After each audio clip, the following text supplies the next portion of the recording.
नमस्कार, मैं रविश कुमार। क्या छत्तीसगढ़ में ईडी और आईटी का ज़्यादा छापा पड़ता है? इसके अलावा हम इस वीडियो में इस पर भी बात करेंगे कि अगर रिसर्च पेपर को लेकर खुफिया विभाग पूछताछ करेगा, पत्रकार किसानों की बात करेगा तो उसका ट्विटर अकाउंट बंद कर दिया जाएगा और कबाड़ में बेची जा रही सरकारी किताबों का वीडियो बनाएगा तो उस पर एफआईआर हो जाएगी। तब फिर विपक्ष और पत्रकारिता का बचना इस देश में मुश्किल हो जाएगा। पहले छत्तीसगढ़ की बात करते हैं। छत्तीसगढ़ का ऐसा कौन सा विभाग बचा है जिसके दफ्तरों में आयकर या ईडी का छापा नहीं पड़ता हो? छत्तीसगढ़ का ऐसा कौन सा जिला है जहां ईडी या आयकर विभाग ने दबिश ना दी हो? हमने इन छापों को लेकर छपी हुई खबरों से ही छानबीन की है और छत्तीसगढ़ में कुछ और लोगों से जानकारी मांगी। हर छापे में राजधानी रायपुर का जिक्र तो रहता ही है। इसके अलावा दुर्ग, धमतरी, कोरबा, भिलाई, बिलासपुर, रायगढ़, कवर्धा, जगदलपुर, महासमुंद जिले का नाम भी आता है। विभागों के हिसाब से देखेंगे तो आबकारी विभाग जिसका संबंध शराब की बिक्री से होता है, खनिज विभाग जिसका संबंध कोयला और अन्य खनिजों से होता है, परिवहन विभाग, जीएसटी भवन और लेबर विभाग में भी छापे पड़ चुके हैं। क्या ईडी छत्तीसगढ़ सरकार को खास तौर से निशाना बना रही है? ये भ्रष्टाचार के खिलाफ कार्रवाई है या ईडी के बहाने राजनीतिक लड़ाई लड़ी जा रही है? क्या ईडी को इन कथित घोटालों के तार रमन सिंह की सरकार के 15 साल के दौर से जुड़े हुए नहीं मिलते हैं? अगर किसी विभाग में घोटाला हो रहा है तो इससे पहले से भी होता रहा होगा। क्या ईडी ने अपनी जांच या छापे में इन संभावनाओं को देखा है या वो देखना ही नहीं चाहती है? इसका अध्ययन करना चाहिए कि यही ईडी छत्तीसगढ़ कितनी बार छापे मारने जाती है। जब बीजेपी के रमन सिंह सरकार में मुख्यमंत्री थे, उनकी सरकार के दौर में चावल घोटाले से लेकर न जाने कितने घोटालों के आरोप लगे। क्या ईडी को कभी नहीं लगा कि उनकी छानबीन करनी चाहिए? हम छत्तीसगढ़ की बात इसलिए कर रहे हैं कि जब तब वहां छापे पड़ने की खबर आ जाती है। उस दिन भी छापा पड़ा जब भारत चांद की तरफ देख रहा था और राज्य के मुख्यमंत्री भूपेश बघेल अपना जन्मदिन मना रहे थे। छत्तीसगढ़ के मुख्यमंत्री भूपेश बघेल के राजनीतिक सलाहकार विनोद वर्मा और 2 ओएसडी आशीष वर्मा और मनीष बंछोर के यहाँ छापा पड़ा है। एक व्यवसायी विजय भाटिया के यहाँ भी दबिश दी गई है। बताया जाता है कि राज्य सरकार के करीबी हैं। 23 अगस्त को मुख्यमंत्री का जन्मदिन था। प्रधानमंत्री मोदी ने ट्वीट कर भूपेश बघेल को जन्मदिन की बधाई भी दी तो मुख्यमंत्री बघेल ने ट्वीट कर दिया, आदरणीय प्रधानमंत्री जी और श्री अमित शाह जी, मेरे जन्मदिन के दिन आज आपने मेरे राजनीतिक सलाहकार एवं मेरे ओएसडी सहित कारोबारियों के यहाँ ईडी भेजकर जो अमूल्य तोहफा दिया है, इसके लिए आभार। कितनी रजिस्ट्रियां हुई हैं? इसका मतलब है वो सारे रजिस्ट्री लाएंगे और सबको अभी कम कर क्या रहे हैं? कर ये रहे हैं कि ये घरों में जाते हैं, सबसे पहले मोबाइल जब्त करते हैं, फिर घर में जो संपत्ति है, जो रुपया नगद है, ज्वेलरी है, उसको सीज करते हैं, बैंक खाते सीज करते हैं, डायरी वगैरह भी हो या कुछ कच्चे में लिखा हुआ हो, सबको पकड़ते हैं। 5-6 दिन तक के घर में बंधक बना कर रखते हैं। चाहे वो वृद्ध माता पिता हो, बीमार हो, उनसे कोई लेना देना नहीं, बैठे रहेंगे। तो सवाल तो इनके पास होते नहीं और जब तक के ऊपर से आदेश नहीं होगा तब तक खाली नहीं करते। फिर वो राजनीतिक सवाल करना शुरू करते हैं, तुम्हारी क्या भूमिका है, तुम किस पार्टी से हो, तुम कितने सीट जीतने वाले हो, इससे क्या होगा, उससे क्या होगा। वो सारे राजनीतिक सवाल भी पूछना शुरू करते हैं। ऐसे ऐसे केस हैं जिसमें ईसीआईआर नंबर नहीं है और उनके घरों में ये लोग पहुंच के प्रताड़ित करने, बदनाम करने की कोशिश। अभी जो हमारा राष्ट्रीय महाधिवेशन हुआ छत्तीसगढ़ में, बहुत सारे पत्रकार साथी वहाँ गए भी थे और ईडी के अधिकारी हमारे पार्टी के पदाधिकारियों के यहाँ बिना ईसीआईआर नंबर के वहाँ पहुँच गए, जो कि ये नहीं कर सकते, नहीं करना चाहिए। वो तो जो वेंडर है उसके यहाँ पहुँच गए। अभी कल ही मेरे राजनीतिक सलाहकार विनोद वर्मा के यहाँ पहुँच गए। मेरे जो ओएसडी है, जो चूँकि मुख्यमंत्री होने के नाते जो क्षेत्र में ओएसडी नियुक्त करते हैं, जो किसी की बीमारी का, किसी का और कुछ काम है, जो दैनंदिनी आते हैं और हम लोग समय नहीं दे पाते, तो वो सारे काम वो लोग करते हैं। उसके घर में पहुंच गए, मिला कुछ नहीं, दिन भर बिठा के रखे।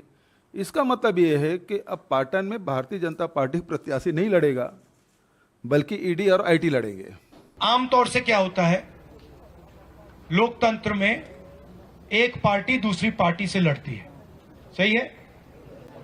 आज हिंदुस्तान में यह नहीं हो रहा है। आज बीजेपी ने हिंदुस्तान के सब इंस्टीट्यूशंस को कंट्रोल कर रखा है। आपको क्या लगता है कि हिंदुस्तान में फ्री एंड फेयर मीडिया है? आपको लगता है कि मीडिया हिंदुस्तान में न्यूट्रल है क्या? तो आपको यह समझना होगा कि बीजेपी ने हिंदुस्तान के सब इंस्टीट्यूशंस पर आक्रमण कर रखा है, चाहे वो मीडिया हो, चाहे वो ब्यूरोक्रेसी हो, इलेक्शन कमीशन हो, जुडिशरी हो, सब पे ये आक्रमण कर रहे हैं। अगर लेवल प्लेइंग फील्ड होती, अगर मीडिया फेयर होता, अगर बीजेपी इंस्टीट्यूशंस का कब्जा नहीं करती, तो पिछला चुनाव भी नहीं जीतते। मैं आपको गारंटी के कह रहा हूं। तो आप ये मत सोचिए कि एक पॉलिटिकल पार्टी दूसरी पॉलिटिकल पार्टी से लड़ रही है। ये जो हो रहा है, बीजेपी ने पूरे सिस्टम को कैप्चर कर रखा है, लोगों को डरा रखा है, इंस्टीट्यूशंस को दबा रखा है। तो ये दूसरी तरीके की लड़ाई है। और तब भी मैं आपसे बोल रहा हूं कि 2024 में कांग्रेस पार्टी और जो हमारा इंडिया अलायंस है वो बीजेपी को हरा देगा। छत्तीसगढ़ में केंद्रीय एजेंसियों के छापों की भी जांच होनी चाहिए, और इसकी भी कि ये एजेंसियां कितनी बार बगल के मध्य प्रदेश जाती हैं, वहां के मुख्यमंत्री शिवराज सिंह चौहान के सलाहकार या बीजेपी के विधायकों के यहां छापे मारती हैं। हमने अखबारों में छपी खबरों को लेकर रैंडम सर्च किया कि मध्य प्रदेश में ईडी का छापा किस तरह का होता है, तो वहां पर बीजेपी के विधायकों, मंत्रियों और मुख्यमंत्री के ओएसडी या उनके करीबी आईएएस अधिकारी के यहां छापे की खबर नहीं मिली, या होगी भी तो इतनी मामूली तरीके से छपी है कि मेरी नज़र से चूक गई होगी। खैर, हम दावा नहीं करते कि सारी खबरें देख ली हैं, मगर यह जानना दिलचस्प होगा कि राजनीतिक हस्तियों और सरकारी अधिकारियों के हिसाब से मध्य प्रदेश और छत्तीसगढ़ में छापों के क्या रिकॉर्ड हैं। मध्य प्रदेश की खबरों में यही मिला कि धर्मांतरण और विदेशी फंडिंग के सिलसिले में एक पूर्व बिशप के यहां ईडी का छापा पड़ा है। धार में संत टेरेसा जमीन घोटाला हुआ है, उससे संबंधित ईडी के छापों की खबरें मिली हैं। एक अन्य खबर है, जमीन कारोबारी सुरेंद्र संघवी, भूमाफिया दीपक जैन के मामले में ईडी ने छापा मारा है। शिक्षा के क्षेत्र से जुड़े पीपल्स ग्रुप के यहां ईडी का छापा पड़ा है। हमने इस तरह से सर्च किया कि शिवराज के करीबी के यहां ईडी का छापा, तो भूपेश बघेल के करीबियों के यहां पड़े छापे की खबर निकल आई। इसके बाद हमने छोड़ दिया। ईडी को ही बताना चाहिए कि मध्य प्रदेश में उसके छापों का क्या ट्रैक रिकॉर्ड है। ये स्थिति छत्तीसगढ़ में है, और इतने कम से कम उस छोटे से राज्य में 200 से अधिक आईटी और ईडी डीआरआई करके छापे पड़ चुके हैं। तो आज पूरे भय का माहौल है। केंद्र सरकार खुद इस प्रकार से काम करवा रही है। संजय मिश्रा जी के बारे में जानते ही हैं, उनको टास्क मिला हुआ है 15 सितंबर तक के। अभी तब कल 23 अगस्त था, अभी तो 15-20 दिन और बचे हैं। तो जितना वो उनको आतंक फैलाना है वो पूरी ताकत के साथ करेंगे, क्योंकि उनके आकाओं ने एक्सटेंशन दी है, तो वो अपने आका के हिसाब से काम करेंगे, क्योंकि उन्होंने दिलाया। आगे भी कुछ मिलने की संभावना है। तो ऐसे व्यक्ति यदि काम करेंगे, ऐसे इस उद्देश्य से काम करेंगे, तो फिर प्रजातंत्र तो खतरे में है। दूसरी बात इसमें ये कहना चाहता हूँ, यदि सत्ताधारी दल इस प्रकार से कोई कार्रवाई करे, तो फिर कोर्ट की बड़ी जिम्मेदारी हो जाती है कि ऐसे बेजा जो हस्तक्षेप किया जा रहा है और लोगों को परेशान किया जा रहा है, उसमें रोक लगाए। ईडी को बताना चाहिए कि शिवराज सिंह चौहान के मंत्रियों के यहाँ छापे क्यों नहीं पड़ते हैं, और भूपेश बघेल के मंत्रियों के यहाँ या विधायकों के यहाँ छापे क्यों पड़ते हैं? क्या ईडी ने मध्य प्रदेश को भ्रष्टाचार मुक्त घोषित कर दिया है? सितंबर 2022 में एक्सप्रेस के दीप्तिमान तिवारी ने ईडी के छापों पर एक विस्तृत रिपोर्ट की थी और बताया था कि 2014 के बाद राजनेताओं के खिलाफ ईडी के मामले में 4 गुना उछाल आया है। इनमें से 95% छापे विपक्ष के नेताओं के यहाँ पड़े हैं, जबकि ईडी के कर्मचारियों की संख्या सीबीआई के कर्मचारियों की 1/3 से भी कम है। एक्सप्रेस ने पाया कि एनडीए के दौरान 2014 से विपक्षी नेताओं और उनके करीबियों पर ईडी का शिकंजा बढ़ा है। 2014 से 22 के बीच ईडी ने 121 प्रमुख नेताओं के खिलाफ किसी न किसी तरह की कार्रवाई की है और इनमें से 115 यानी 95% लोग विपक्ष से जुड़े हैं। इसके विपरीत 2004 से 14 के बीच यूपीए के समय में मात्र 26 नेताओं के यहाँ जांच हुई। इनमें से 14 यानी 54% विपक्ष से थे।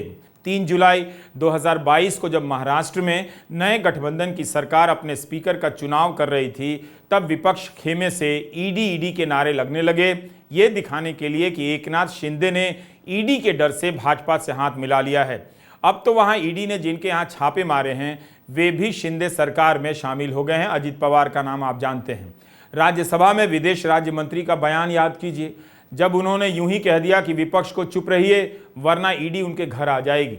7 फरवरी 2023 को प्रधानमंत्री ने कहा था कि विपक्ष को ईडी का धन्यवाद करना चाहिए कि ईडी के कारण ये लोग एक मंच पर आए हैं। ईडी ने इन लोगों को एक मंच पर ला दिया है और इसलिए जो काम देश के मतदाता नहीं कर पाए। लेकिन सच्चाई यही है कि ईडी ने जिनके यहाँ भी छापे मारे उनमें से कई बीजेपी की तरफ चले गए, बीजेपी से एक हो गए। यह खबर आपको याद रखनी चाहिए। 15 सितंबर 2022 की है। बीजेपी नेता शुवेंदु अधिकारी ने कह दिया था कि वे ईडी को दस्तावेज सौंपने जा रहे हैं 100 टीएमसी नेताओं की अघोषित संपत्तियों के बारे में। शुवेंदु अधिकारी बीजेपी के विधायक हैं और विधानसभा में विपक्ष के नेता। यह बयान अपने आप में बहुत कुछ साफ कर देता है कि बीजेपी के नेताओं को ईडी पर कितना भरोसा है या ईडी उनकी पहुंच के भीतर है। इसके अलावा 21 अगस्त 2022 को भाजपा उपाध्यक्ष दिलीप घोष ने कहा था कि केंद्र ने टीएमसी के कई नेताओं के खिलाफ ईडी से जांच की सिफारिश की है क्योंकि सीबीआई की जांच धीरे चल रही थी। उन्होंने तो यह भी कह दिया कि सीबीआई के अधिकारी भ्रष्ट हैं। तो क्या इसके बाद ईडी का छापा सीबीआई के अधिकारियों के यहाँ पड़ा? बीजेपी के ही नेता का बयान है ये, तो वही बेहतर जानते होंगे कि कौन अधिकारी घूस ले रहा है, किसके पास कितना पैसा है। यह पोस्टर कांग्रेस पार्टी ने जारी किया है। केंद्रीय सतर्कता आयुक्त की सालाना रिपोर्ट में है कि सबसे अधिक भ्रष्टाचार की शिकायतें केंद्रीय गृह मंत्रालय के अधिकारियों के खिलाफ मिलती हैं, लेकिन वहां तो ईडी छापा मारने नहीं गई, क्या जाएगी? छत्तीसगढ़ के साथ साथ झारखंड में भी छापे पड़े हैं। वहां भी 34 ठिकानों पर ईडी ने छापे मारे। 23 अगस्त को राज्य के वित्त मंत्री और उनके बेटे के यहाँ भी छापे पड़े हैं। मुख्यमंत्री हेमंत सोरेन को ईडी समन भेजती रहती है। वहाँ की खबर है कि मुख्यमंत्री सुप्रीम कोर्ट जाने की तैयारी कर रहे हैं कि ईडी के समन से राहत मिल सकती है या नहीं। हेमंत सोरेन के पहले बीजेपी की सरकार थी, उस समय घोटालों के आरोप लगे थे। बीजेपी के नेता सरयू राय ने ही आरोप लगाए थे। ईडी बताए कि कितने बीजेपी नेताओं के यहाँ छापे पड़े हैं। 21 अगस्त को भी रायपुर और भिलाई में ईडी का छापा पड़ा था। मीडिया रिपोर्ट के अनुसार राइस मिल्स, पेट्रोल पंप के कारोबारी, वकील और आभूषण व्यापारी के यहाँ छापा पड़ा। 21 जुलाई को आईएएस अधिकारी रानूसा, कोरबा नगर पालिका के अध्यक्ष प्रभाकर पांडे के यहाँ छापा पड़ा। प्रदेश कांग्रेस के कोषाध्यक्ष रामगोपाल अग्रवाल के यहाँ भी छापा पड़ा। सीआरपीएफ के जवान लगाकर छापे की कार्रवाई पूरी की गई। 3 अगस्त को भी छत्तीसगढ़ के कई जिलों में ईडी का छापा पड़ा है। अधिकारियों के अलावा तेंदूपत्ता व्यापारी रोहित अग्रवाल के यहाँ छापा पड़ा। कांग्रेस नेता शिव अग्रवाल जोगी के बेटे टाइल्स व्यापारी पवन अग्रवाल के यहाँ छापा पड़ा। कोरबा में कारोबारी रूडमल अग्रवाल के यहाँ भी छापा पड़ा। मार्च महीने में भी ईडी ने शराब घोटाले के संबंध में आबकारी भवन में छापा मारा। दैनिक भास्कर ने लिखा है कि जेल में बंद आईएएस अधिकारी समीर बिश्नोई, उप सचिव सौम्या चौरसिया, कारोबारी सूर्यकांत तिवारी, सुनील अग्रवाल, खनिज अधिकारी शिवशंकर नाग जेल में हैं। इनसे पूछताछ की अनुमति मिल गई है। 1 साल पहले भास्कर की खबर है, छत्तीसगढ़ में ईडी ने रायपुर, दुर्ग के ज्वेलर्स और कपड़ा व्यापारियों के यहाँ छापे मारे हैं। 9 महीना पहले ईडी की टीम धमतरी जिले के खनिज विभाग के दफ्तर पहुंच गई। खनिज अधिकारी बजरंग पैकरा से घंटों पूछताछ हुई। भास्कर ने लिखा है कि 1 महीने में दूसरी बार है जब ईडी की टीम ने दबिश दी है। 6 महीना पहले की यह खबर है दैनिक भास्कर की। ईडी की टीम रायपुर के लेबर भवन और जीएसटी ऑफिस पहुंच गई, छापा मारा। श्रम आयुक्त के दफ्तर में पहुंचकर दस्तावेजों की जांच होने लगी। कांग्रेस नेता सुशील सन्नी अग्रवाल के यहां भी छापा पड़ा। ये सिलसिला शुरू होता है जुलाई 2020 से। झारखंड चुनाव में बुरी तरह से मात खाने के बाद इन लोगों ने इसकी शुरुआत की और आईटी ने रेड डाला। जितने भी जिसे शराब घोटाला के नाम से प्रचारित किया गया, और इस शराब घोटाले में 2019-2020 में केक की रिपोर्ट भी है, वहाँ उन्होंने जांच भी की। उसके बाद 2.5 साल तक वो चुप रहे, चुनाव नज़दीक आते हुए, जबकि सारे कागजात ईडी को सौंप दिया गया था। सॉरी। उसके बाद ईडी सक्रिय होती है और फिर उन्हीं लोगों को बुलाते हैं और कहा जाता है कि 2168 करोड़ के घोटाले हुए। इसमें ये भी कहा गया कि होलोग्राम, नकली होलोग्राम का प्रयोग किया गया। लेकिन सबसे मज़ेदार बात ये है, ये नकली होलोग्राम का यदि प्रयोग हुआ तो जो डिस्टिलर है वही तो करेगा, उसी फैक्ट्री में तो होगा, लेकिन उनके खिलाफ कोई कार्रवाई नहीं हुई, बचत लोगों के खिलाफ कार्रवाई हुई। उसके घर में ज्वेलरी भी पाए, नगद रुपये भी पाए, किसी को जब्त नहीं किया गया। और कहा गया कि 2168 करोड़ का घोटाला हुआ और चल अचल संपत्ति 2018 के पहले के भी जब्त करने के बाद भी 200 करोड़ के आसपास की संपत्ति जब्त नहीं की गई। जबकि इस दौरान 2018 के बाद जब हमारी सरकार बनी, उसके पहले जो रेवेन्यू है आबकारी की, वो 3900 करोड़ की थी, अब बढ़ के 6500 करोड़ हो गया।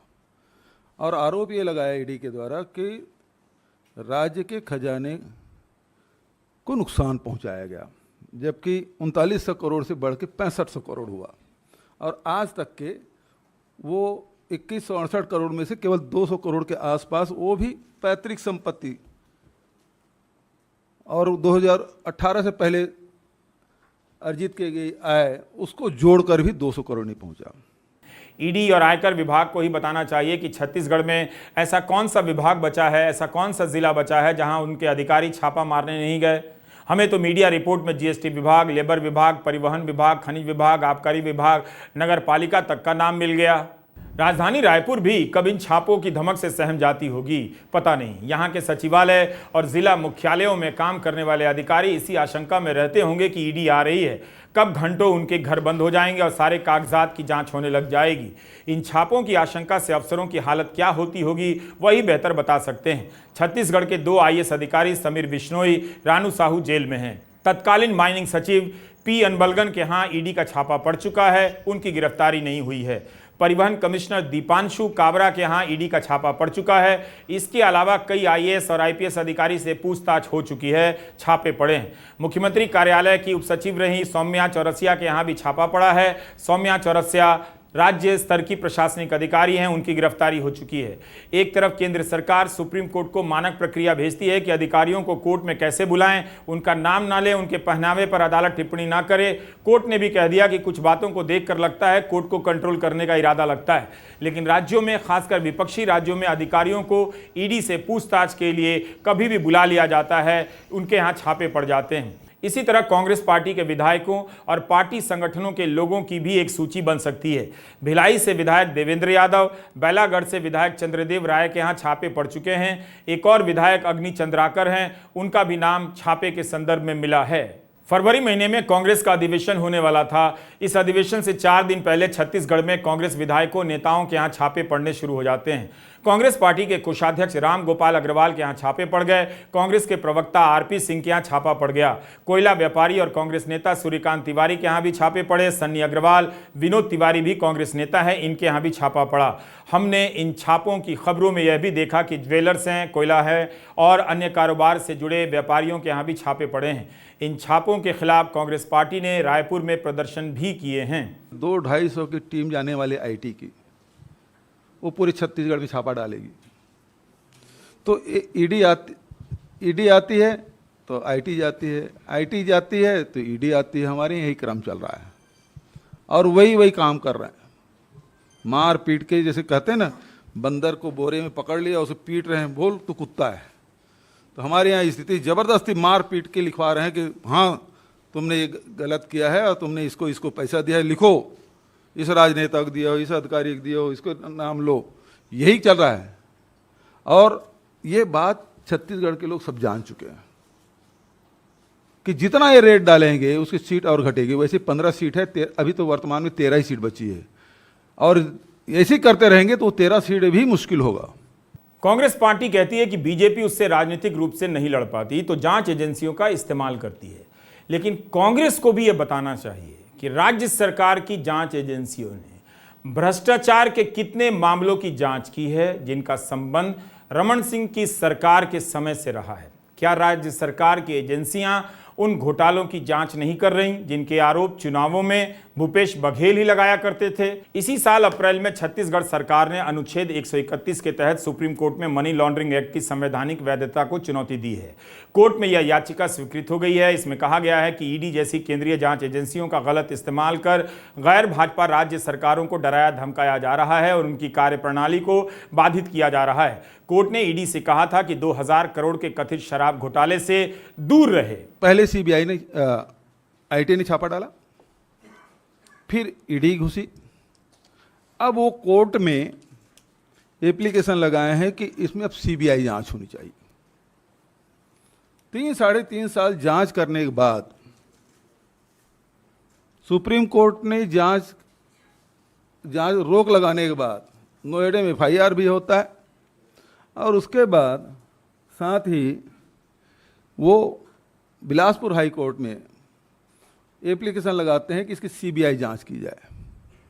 इसका मतलब ये है कि आईटी और ईडी दोनों अक्षम है और नकारा है। उन्होंने खुद स्वीकार कर लिया अब सीबीआई जांच उन्हीं केसों में। तो कुल मिलाकर उद्देश्य ये है कि चलती हुई सरकार को किस प्रकार से बदनाम किया जाए, उसे किस प्रकार से बाधित किया जाए। एकमात्र उद्देश्य राजनीतिक है और राजनीति के अलावा कुछ भी नहीं है। अब हम आते हैं एक दूसरी खबर पर। इसका संबंध भी जांच एजेंसियों के अतिक्रमण से है। क्या आपको पता चला कि अशोका यूनिवर्सिटी में जिस रिसर्च पेपर को लेकर विवाद हुआ था उसके बारे में पता करने के लिए खुफिया विभाग की टीम सक्रिय हो गई है? हम इस खबर की अपनी तरफ से पुष्टि नहीं कर सकते, लेकिन द वायर के सिद्धार्थ वरदराजन की यह रिपोर्ट है। क्या यह खबर आपको चिंता में नहीं डालती कि एक रिसर्च पेपर की जांच खुफिया अधिकारी करेंगे? ऐसे में आपके बच्चे खाक पढ़ाई करेंगे, डर के मारे वही लिखेंगे जिससे सरकार नाराज ना हो। रिसर्च अगर बेकार है तो उसे पूछ कौन रहा है? ऐसे न जाने कितने रिसर्च होते रहते हैं, छपते हैं और लोग भूल जाते हैं। तो क्या अब इनकी जांच खुफिया विभाग करेगा? वायर की रिपोर्ट में लिखा है कि खुफिया विभाग सहायक प्रोफेसर सब्यसाची दास और अर्थशास्त्र विभाग के प्रोफेसरों से पूछताछ करना चाहता है। क्या इस तरह से पढ़ाने वालों पर शिकंजा कसा जाएगा?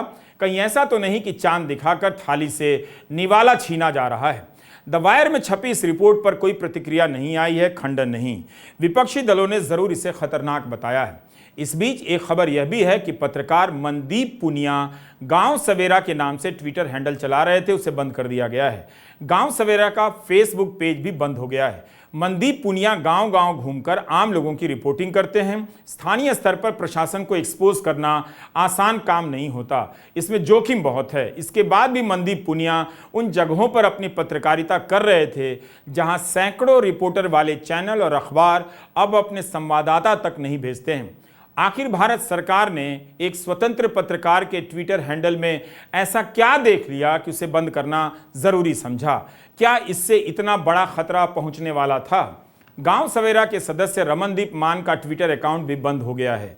इस तरह से एक पत्रकार को परेशान किया जाता है। मनदीप पुनिया ने कहा है कि फेसबुक से हमें कोई जवाब नहीं मिला, लेकिन ट्विटर ने मेल भेजकर हमें सूचित किया है कि उन्हें हमारा अकाउंट विथेल्ड बंद करने के लिए भारत सरकार की तरफ से कहा गया है। हमें लगता है कि सरकार चाहती है कि ग्रामीण संकट को लेकर सिर्फ सतही जानकारियां ही बाहर आएं, सही और ठोस जानकारियां नहीं। यही नहीं, यूपी में भी एक पत्रकार के खिलाफ एफआईआर हुई है। लखीमपुर खीरी जिले में एफआईआर पत्रकार शिशिर शुक्ला के खिलाफ हुई है।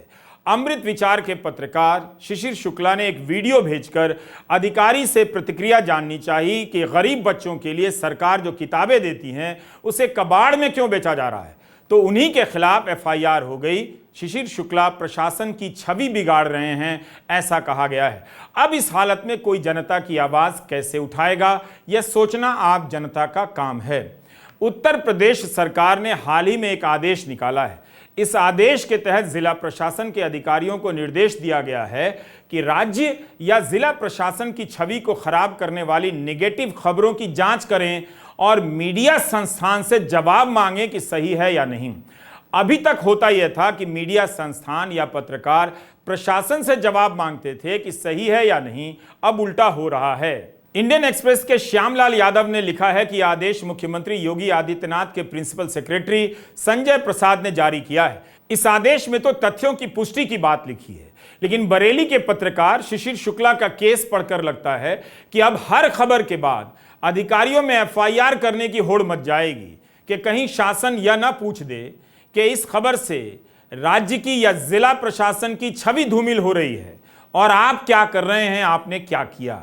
भारत में पत्रकारिता पहले से पाताल लोक में पहुंच गई है। यह सब होने लगेगा तो पत्रकार पाताल में भी नजर नहीं आएंगे। इन पत्रकारों के खिलाफ कितनी तेजी से कार्रवाई होती है, मगर दैनिक जागरण जैसा बड़ा अखबार 8 कॉलम की गलत खबर छापता है, उसका केवल खंडन होता है। यह खबर 22 अगस्त को पहले पन्ने पर छपी है। 8 कॉलम की खबर झूठ कैसे छाप जाएगी कि भारत ने पाकिस्तान पर सर्जिकल स्ट्राइक की है, उसका कुछ भी नहीं हुआ। अगले दिन यानी 23 अगस्त के पहले पन्ने पर सर्जिकल स्ट्राइक की खबर गायब हो जाती है। 24 अगस्त का पन्ना तो चंद्रयान के कवरेज से भरा है। अब अखबार इस खबर को लेकर इस तरह से बर्ताव कर रहा है जैसे कुछ हुआ ही ना हो। चंद्रयान की कामयाबी के शोर में लोग बाकी जरूरी चीजें अब भूल जाएंगे, इस खबर के बारे में नहीं पूछेंगे कि भारत पाकिस्तान पर इतना बड़ा हमला कर दे और वो खबर एक ही दिन छपकर कैसे गायब हो जाएगी। न्यूज लॉन्ड्री ने इस मामले में सेना के प्रवक्ता और जागरण की खबर लिखने वाले पत्रकार गगन कोहली से बात की। जम्मू में तैनात रक्षा प्रवक्ता लेफ्टिनेंट बरथवाल ने न्यूज लॉन्ड्री से कहा कि खबर छपने के बाद सुबह से इस रिपोर्टर को फोन कर रहे हैं, मगर उसने फोन स्विच ऑफ कर रखा है। मुझे उनसे पूछना था कि ये इतनी बड़ी खबर है, उन्होंने किससे कंफर्म की, उनका सोर्स क्या है। लेफ्टिनेंट बरथवाल ने कहा है कि इतनी बड़ी खबर राष्ट्रीय संस्करण में छप गई, अगर पार्लियामेंट सेशन चल रहा होता तो बवाल मच जाता। यह भी नहीं कह सकते कि गगन कोहली नौसिखिया पत्रकार हैं, सालों से पत्रकारिता कर रहे हैं। गगन कोहली ने अपनी खबर को सही माना है। न्यूज लॉन्ड्री से दावा किया है कि उनके पास फोटो और वीडियो दोनों हैं। उन्होंने कहा कि मेरी स्टोरी 101% सही है। मुझे जागरण में काम करते हुए 23 साल हो गए, तब से आतंकवाद ही कवर कर रहा हूं। मैं आज स्टोरी का भी फॉलोअप कर रहा हूं। गगन कोहली की फॉलोअप खबर का इंतजार कीजिए। ऐसा लगता है कि पीआईबी और सेना ने खंडन कर खुद को इम्तिहान में झोंक दिया है। तो क्या दैनिक जागरण यह कह रहा है कि सेना ने झूठ बोला और उसकी खबर सही है? क्या दैनिक जागरण यह कह रहा है कि पीआईबी ने झूठ बोला, उसकी खबर सही है? तो जागरण ने इस खबर के अगले दिन क्यों नहीं छापा? अब सेना को ही साबित करना पड़ेगा कि उनका खंडन सही है या जागरण की खबर सही है। अगर जागरण की खबर सही है तो फिर रक्षा मंत्री को आगे आकर कह देना चाहिए कि भारत ने पाकिस्तान पर सर्जिकल स्ट्राइक की है। आप देख रहे हैं, चांद पर जाने के जश्न में सारा देश एक है, मगर उसी एकता के नीचे कैसे सबके लिए अलग अलग पैमाने हैं। मनदीप पुनिया किसानों की बात करेंगे, अकाउंट बंद। शिशिर शुक्ला ने कबाड़ में बेची जा रही किताबों का वीडियो बनाया, एफआईआर। यही गलती द वायर से हो गई होती तो वायर के दफ्तर में छापा पड़ रहा होता और पत्रकारों के फोन सीज कर लिए गए होते।